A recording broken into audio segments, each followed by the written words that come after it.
the people who actually need those solutions in our functions, they can hardly think of what they actually need and how to install it. I call this warm hands in PNC.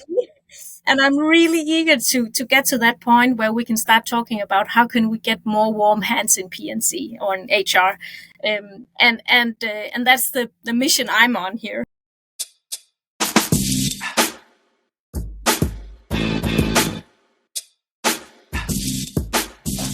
Welcome. This is another Employee Experience Labs podcast from the Munich Podcast Studios. Employee Experience podcasts are about HR tech, employee experience, shared services, and other important topics in the world of HR. Today, we talk about predictions for 2024 when it comes to HR tech and employee experience.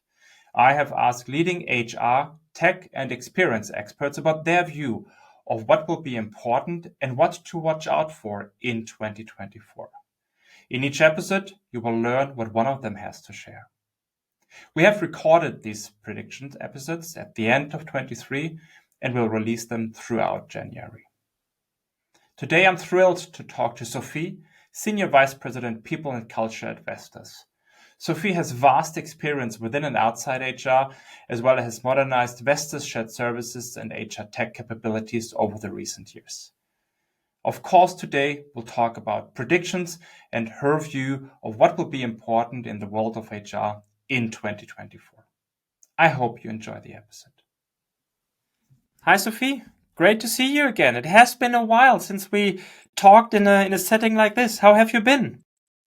Hi, Volker. Thank you, and great to be back. I'm good, very good. Exciting times ahead of us.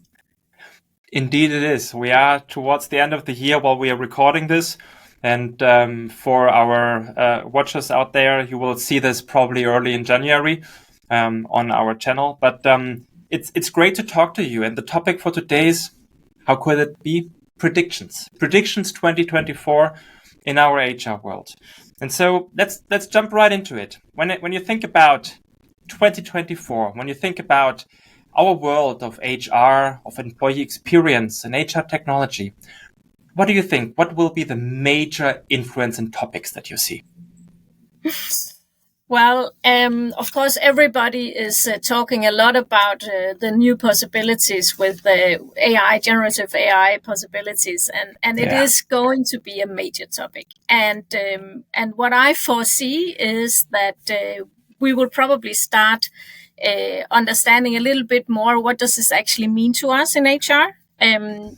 We hear and see a lot, everybody reads about it, and I get colleagues coming up all the time suggesting things they would like us to take on. Everyone has ideas. Yes, there are loads of ideas and all good ideas. But what I start seeing is that the people who actually need those solutions in our functions, they can hardly think of what they actually need and how to install it. And what we start seeing is that we need to help these people to understand what can we do. And what I also think we will understand in 2024 is that the topics of getting our processes right and the topic of getting data right will only become more important. So I think to get to that point where we can really utilize what's coming to us, there is some foundational work that I think we all need to be even more clear on in 2024. Totally with you, But what I also really hope, and that's not just for 24, but what I also see coming is that we will start seeing that people will hopefully having more time to actually deal with people. So I think we talked about it before. I call this warm hands in PNC. Yes. And I'm really eager to get to that point where we can start talking about how can we get more warm hands in PNC or in HR. And that's the mission I'm on here with this agenda. Amazing. So I think that makes then generative AI a more humanized HR or PNC and data, right, as a foundation for making this happen. Wow, That's a lot. And when you think then about your colleagues in HR, what does it mean for them? When I look at the people inside the shared service center or in digital in HR digital, what I think it will mean for them is that right now I sense there's a little bit of concern. They are, of course, maybe a little bit afraid that this will also take away jobs. But what I think it will truly mean to them is that they will start seeing that their lives become easier. It becomes more efficient, and maybe even more fun for them.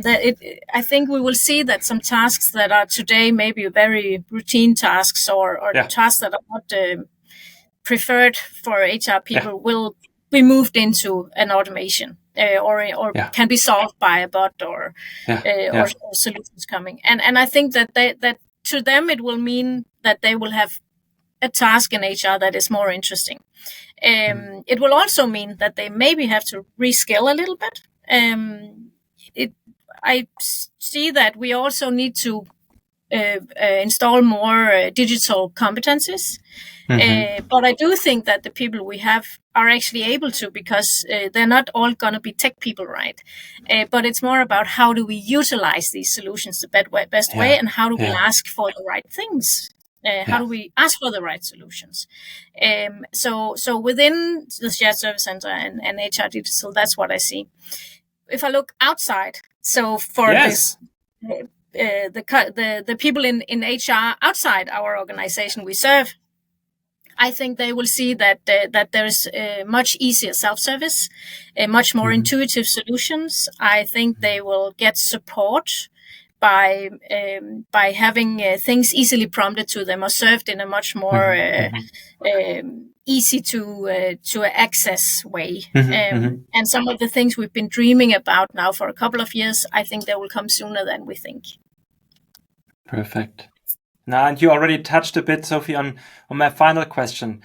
When you think about the end user experience, how will it impact the end users? And to just rephrase what you already said is that, we believe that will be a more human interaction for them, but also simplified self-service, right? Yes. What else do you see?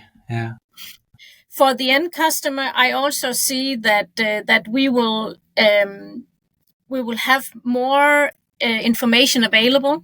We will be able to gather and collect and distribute data in a different way.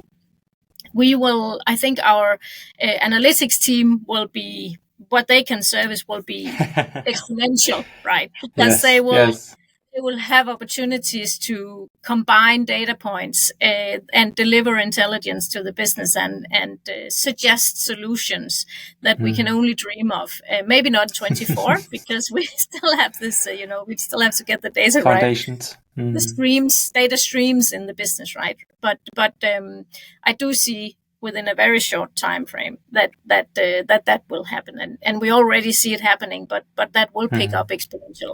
I see that. So some of the information that the business is asking for today will be much more easy for us to deliver for decisions in the future. Fantastic. Thank you so much for sharing, Sofie.